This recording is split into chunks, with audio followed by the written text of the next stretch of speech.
All right, it's the space game on Saturday as UCF welcomes Big 12 newcomer Arizona to the bounce house for a 3:30 kick on FS1.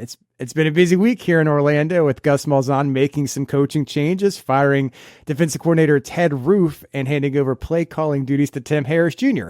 But to get ready for this matchup with Arizona on Saturday, I'm excited to be joined by Troy Hutchison of Go AZ Cats on the Rivals Network. Welcome, Troy. Thank you for having me. Yeah. So, this is kind of an interesting season for both teams. I think both UCF and Arizona both felt that they had a team that could potentially compete in the Big 12, at least down the stretch in November, have meaningful games that could potentially mean a spot in the Big 12 championship game. That hasn't happened for both schools. Both teams are 3-5 overall, 1-4 in conference play. But kind of before we get into talking about this season, just kind of talk about this past year, because it's been a busy year for this four-corner school, seeing the Pac-12 kind of crumble and collapse, and ultimately joining the Big 12. Just kind of what was the Arizona fan base reaction to all those changes? Obviously, you couldn't do anything about USC and UCLA. They were already long gone, but there was a lot of uncertainty over the next year until all the four-corner schools, I guess, with obviously Washington and Oregon joining the Big Ten. But what was kind of the fan base reaction to all that, and just how did they feel about being a part of the Big 12 now? Yeah, I think there's a lot of sadness and kind of hard feelings about that, because you've been in the Pac-12 for so long, since '78. The Pac-10 back in the day. All the conference opponents. There's a lot of rivalries and traditions that go along with that. Not only on the football field, but the basketball court as well, and really all across sports. So there is sadness to it. I think if you ask any Pac-12, Pac-10 fan, they wish the conference was still together, especially after how it ended last season, with the Pac-10, Pac-12 having this great season, with Washington getting in the championship game, Arizona being a 10-win team, Oregon being a 10-plus win team. I mean, you had a lot of great football teams last season, so it's kind of bittersweet. But I think there's also a sense of optimism as well, because the reality of it is that Arizona, when they are at their best in the Pac-10, Pac-12, they were finishing second at most, third most times. They only have one shared title in the Pac-10's history with UCLA back in '98. So there isn't a lot of winning the conference for Arizona. So you go to the Big 12, and now that Texas is gone, Oklahoma's gone, you don't have USC, you don't have Oregon, you don't have Washington. There's optimism of, hey, with the football team we have coming back next year, we could actually win a football conference for once. So, Yeah. Just seeing the opportunity at hand, I think that gave some fans some optimism and excitement for the Big 12. I know you're talking mostly about from a football perspective. Are fans maybe more excited about the basketball element joining the Big 12, which I guess I think everyone kind of puts it out there. It is the best conference in college basketball. Every game you're playing at basically an NCAA tournament caliber opponent. Is maybe the level of excitement a little bit bigger on that basketball side? Yeah, I think the basketball side, there's a lot of excitement and optimism with that. And, playing Kansas, playing Baylor, Houston, and all these teams that are going to be top 10, top 25 teams throughout the season. And it really has a feel of the old Big East back in the, early 2000s, 90s, and 80s to it. And, I think a lot of Pac-12 fans at the time, they remember the Pac-10 days when UCLA and Washington and Stanford and Oregon were really good, along with Arizona. And that conference basketball wise really hasn't been the same since then. So I think there's excitement with the schedule and seeing, Kansas come to Tucson, Houston come to Tucson, going on the road to Fog Allen Fieldhouse. But there's also a sense of, you're missing a rival in UCLA. Arizona State is a rival in football, but they're not Arizona's rival in basketball. It is Arizona UCLA, and that's been one of the top rivalries in the country and the top rivalry in the West Coast. So not to have that game 2 to 3 times a year, it's kind of a knife in the side to Arizona and UCLA fans, because that's a historical game, and that's one that I think both programs are going to try to keep going. Now, it's absolutely wild that a school in Florida is in the same conference as a pair of schools from Arizona, although I guess we kind of get that now with realignment. The ACC and Big Ten kind of have similar geographic disparities, but it's funny because UCF plays Arizona this week, and then next week, UCF goes on the road to Arizona State. So I know you're a U of A guy, a University of Arizona guy based in Tucson. Just from a football perspective, I think we all know as a basketball program, Arizona has the much bigger fan base in Arizona State. But just looking at football, being from the state of Arizona, who has the bigger fan base, you would say? Is it Arizona or is it Arizona State? I think it's pretty much even. I think Arizona State fans would lead you to believe that they have the bigger fan base. They are the more rowdier fan base. But Arizona fans, when the team is good, they do show up. They do sell out the stadium when the team is good. But I think you could say that's the problem for both programs is when the team is good, they sell out. And when the team is not, the fans aren't there, especially in Phoenix when you're competing with the Cardinals, you're competing with the Diamondbacks, the Suns, and so on and so forth. You're always second fiddle in that market. For Arizona, if the football program isn't good, it's, well, when's basketball season coming? And I think it's just a mindset of the fan base. But, I think there's a little bit of excitement in the sense that, Big 12 fans travel, Texas Tech, Houston, and fan bases like that are closer to Arizona. So you're going to see a lot more sold out stadiums, even if the teams aren't that good, given that those fans travel. And Pac-12 fans in general, like Washington, Oregon, Cal, UCLA, they don't travel. I mean, they stay at home and they have a hard time filling their own stadium at times. So that's an exciting part about this new conference and seeing a full stadium. But in terms of the fan bases, I'd give the edge to Arizona fans because, well, I was born here. So I'll be a little bit biased in that sense. Absolutely. So yeah, just kind of set the stage for this season because it's as you mentioned, Arizona has kind of struggled traditionally through the past, but it's been an upswing the last couple of years. 5-7 in 2022, and I don't think anyone saw last season coming. At least not to the degree that the Wildcats won. It was like a 10-win season, 7-game winning streak. Am I right to end 2023? Identified the quarterback of the future. I guess the Pac-12 freshman of the year. Noah Fafita. But then a lot of turmoil, a lot of things happened after the season. There was the, post playoff, coaching changes with Kalen DeBoer going for Washington, Alabama, and Jed Fish going from Arizona to Washington. So all of a sudden Arizona needed a coach middle of January. So what was kind of that process like? Because I think everyone was excited about the Jed Fish tenure, thinking Arizona had turned the corner in football. And I know that was rumored and whispered for a few days there. Is he going or not going to Washington? But it seemed like, Arizona kind of knew what was up because I think they named Brent Brennan pretty quickly after he left. So kind of talk me through that process of that head coaching change and how the fan base viewed it last January. Yeah, there's a lot of bitterness from this fan base when it's regards to Jed Fish. Obviously did a terrific job in terms of development and changing over the culture of the program. But he had a contract on the table long before the final game against ASU, the rivalry game. And, it was, I'll sign up. Maybe I won't. And, kind of dancing around it. And for months, it felt like, they probably have him locked up if it's not Florida State, or the NFL.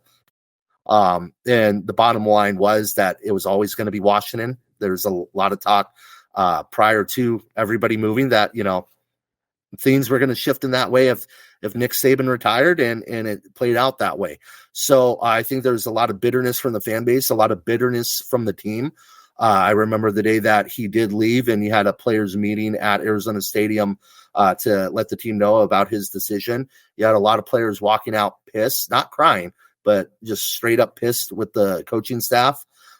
Given that what they built here, they felt like they had a really good shot if they kept everything together to win a national championship, which is crazy talk thinking about Arizona football. But they legitimately, I think, did have a shot if you had everything kept together, the coaching staff and the players on the roster. So there's hurt feelings there.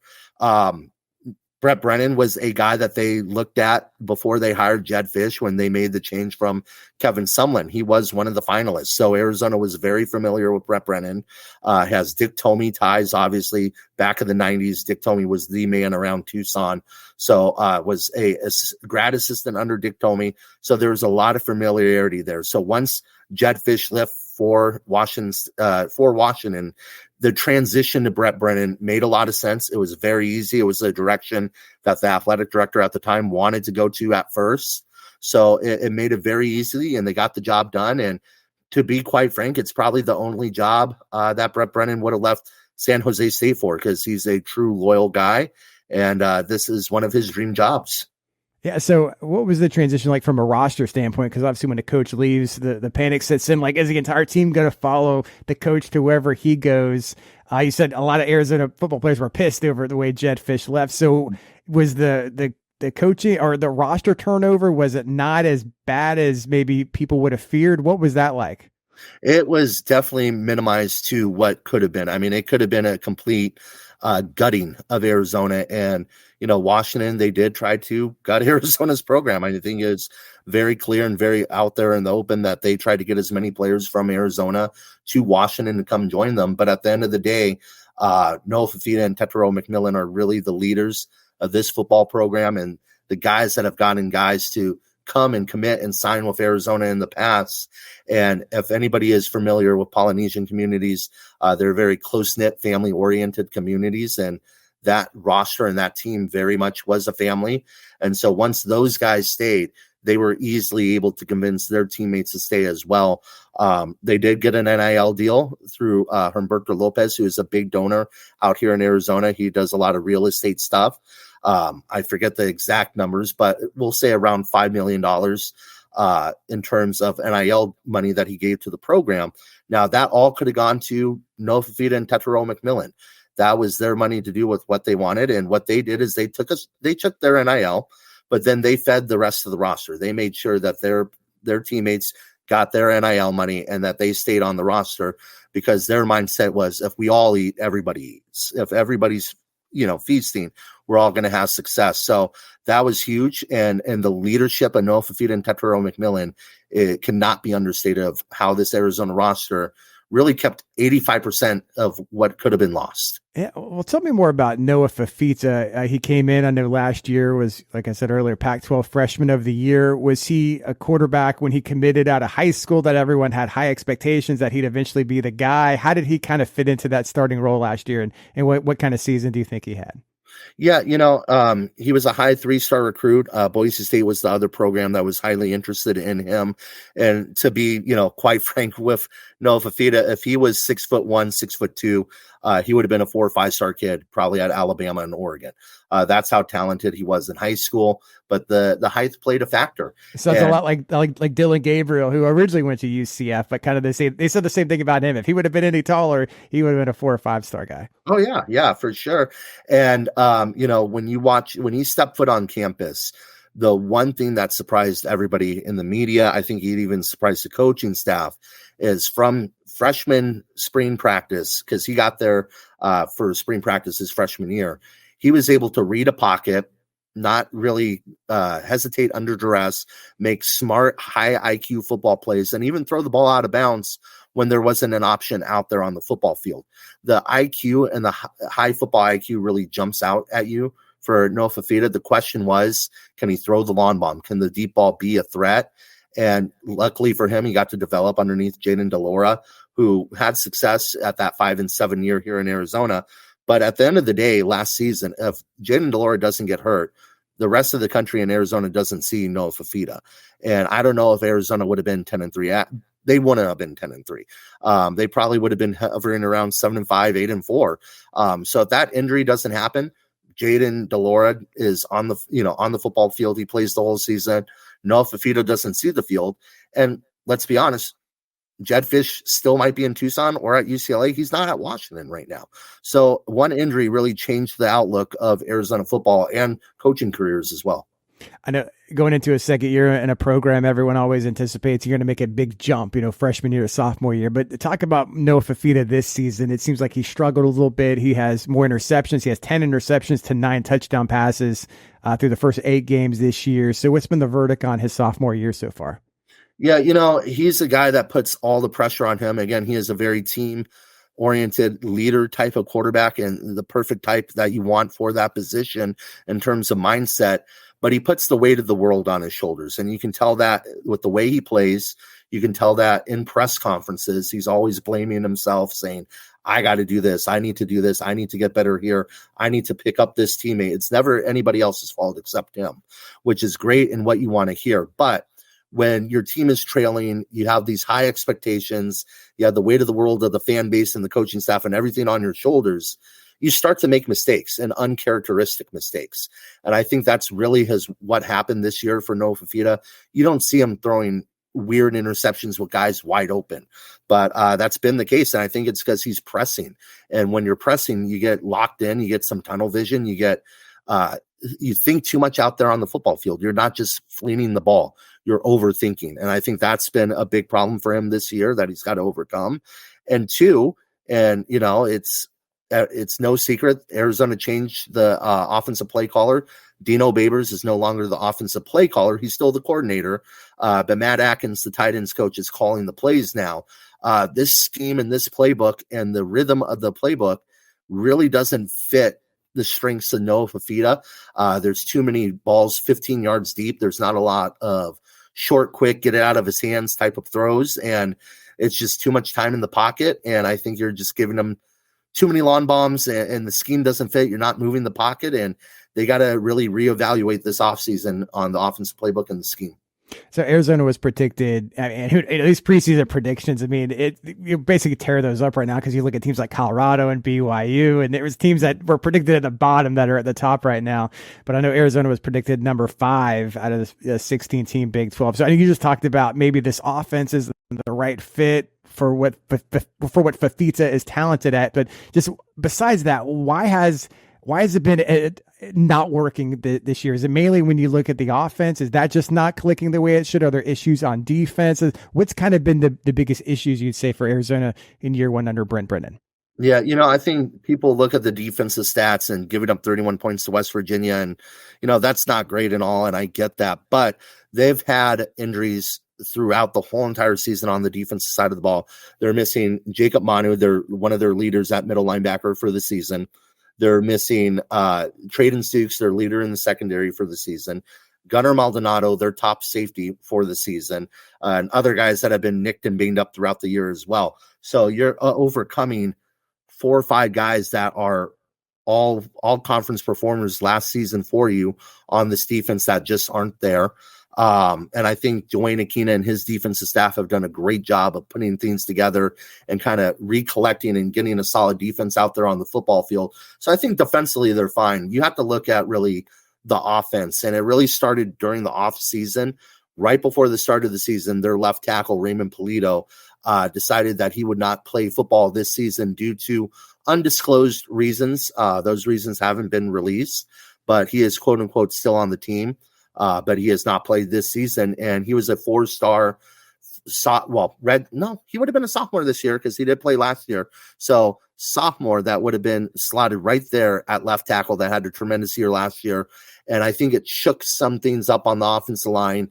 You've had some injuries there as well. But at the end of the day, the scheme and just the rhythm of play calling and the offensive coaching staff just hasn't been very high level. And I don't think they've done a great job of meeting the strengths of the roster. And that's really the reason behind Arizona's underwhelming season. And you look at it, 3-5, they probably should have had the West Virginia game. Often struggled in the first half, scored a bunch of points in the fourth quarter. And they should have had the Texas Tech game. They kind of choked that one away.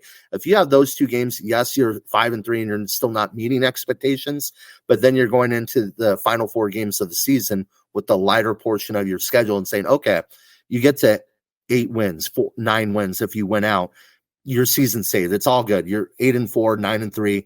And the expectations, yes, they're not quite meet, but it's still a very good season. And now you're looking to get into a bowl game, which I don't think any any fan, any media member, or anybody that's around the program would have thought was possible at the beginning of the year.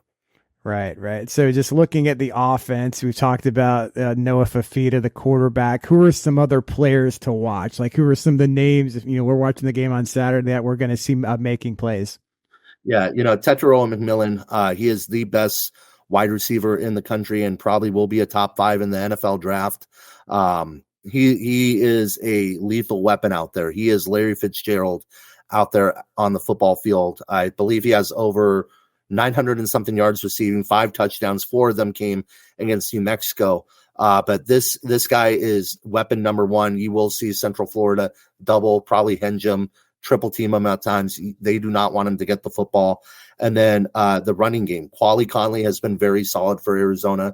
They've had some injuries and some unavailabilities in the backfield this season, but Conley and Rossano have been a really good 1-2 punch. If they're able to get the running game going and relieve some pressure off of Fafita, that could be successful for Arizona. And then on the other side of the ball, on defense, who are some of the top players to watch on the defensive side? Yeah, even though they've lost a lot of players defensively, this is still a very solid defense. And you look at Genesis Smith, a second-year safety out of Chandler, had a great freshman year last year. And this year, they're asking him to do a lot. He's playing that boundary safety. He's playing slot corner. He's playing cornerback at times. He's a very versatile defensive back that plays all over the backfield and has a knack at getting to the football. Now, you got to come up with the plays, instead of swatting the ball down or dropping a pick, but he seems to always be around the football. So that's number 1. Number 2 is Decario Davis, projected first-round draft pick of this upcoming NFL draft, has been a solid cornerback this season for Arizona, emerged last year and is a Jim Thorpe Award finalist this year. Last week against West Virginia, he had 0 targets on his side of the field. So that just shows the respect that the Mountaineers had for him on that side of the football field. And then lastly, on the defensive line, Chase Kennedy, the transfer from Utah, has been really good for Arizona and solid. So he's been able to get in the backfield, cause some havoc, and those are the 3 guys. Yeah, you talked about, obviously, Arizona's lost some close games. You mentioned West Virginia and Texas Tech games that in retrospect were very winnable home games, but just kind of for this game to go right for Arizona when you're watching on Saturday, what are some of the keys to the game? What needs to happen for Arizona in your eyes to get a win on Saturday? Yeah, they need to be successful on third down. That's been one of the biggest issues this season compared to last year. Last year, Noah Fafita was completing 72% of his passes on third down, which is an insane number. This year, I believe they're under 40% on third down conversion rates. So they haven't been successful on third downs, and you need to make those third and manageables. Anything 3rd and 4 and in. They've had a lot of 3rd and 8s, 3rd and 9s, 3rd and 11s at times. So you need to make that third and manageable. And to do that and to be successful on third down, you have to be successful on first down. Don't get behind the 8 ball. No holding penalties, no false starts, no 5-yard losses. You need to play ahead of the sticks, even if it's a positive 3-yard gain. If you're able to play ahead of the sticks and be on schedule, I think that'll bode well for Arizona's offense. And then defensively, just come up with the play. They've been in position the last couple of weeks to make plays. They've dropped the ball or couldn't recover a fumble. You've had the play in front of you. It's time to collect out there on the football field. If you're able to make plays and flip the field, I think that'll go well for Arizona. Yeah, I'm not sure how much you've paid attention to kind of the UCF social media, but this is the space game. This is an annual tradition UCF's had the last few years. I got this is last year's space jersey behind me right here. They have special uniforms, special helmets they wear. It's kind of an homage to UCF's roots as being it was formed as Space U, just kind of a university near I guess Cape Kennedy they called it back then, but Kennedy Space Center back when the space program was developing in the 1960s. UCF has never lost a space game, so I know this is kind of viewed as a must-win game for UCF. I know obviously Arizona and the Knights have the same record, so if UCF, this game is important to the fans, and just to keep hopes alive for a bowl game for UCF, it feels like they have to win this one, because if they don't, they have to win their last 3, and 2 of those are on the road at Arizona State and West Virginia. It wouldn't look good at that point. It probably doesn't look good right now anyway. But for Arizona, I mean, I imagine this is kind of viewed as a must-win game too, because if you want to reach a bowl game, at least kind of in the season feeling good, if you lose this one, even though there's some more, there's what Houston and TCU, and they've kind of been struggling too this season, but you still got to finish with Arizona State. So that road gets a lot tougher if you don't win this weekend. Are Arizona folks kind of looking at this game kind of like as a must-win game too? I think so. Not only the fan base and the media, but also the team as well. They've talked about during their availability this week about getting to a bowl game, finishing strong and finishing the season bowl eligible and winning their bowl game, finishing on a high note. So you win this game, I think you're in decent position. I don't know if you still go to a bowl game, either team, if they win this game, but it's a lot better than being 3-6 and needing to win out. So right.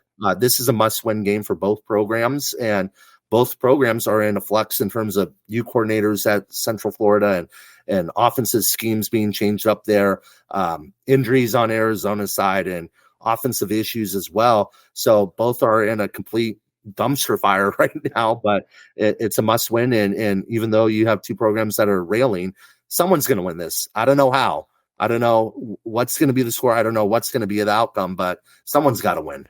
Exactly. I mean, UCF people were just kind of anxious to see what happens. Gus made his coordinator changes and moves, and a lot of people feel like the defensive coordinator was kind of a scapegoat for being let go, and we're kind of wondering what it means if Gus is giving up play. So we're intently anxious to see what happens on Saturday. Well, I appreciate it, Troy. Thanks so much for joining me and learning more about the Arizona Wildcats. It's just like I said earlier, it's so wild to me that UCF is in the same conference now as some of these teams and everything, to be talking about a conference game with Arizona. If you would have told some of that 10 years ago, would have thought they were taking crazy pills.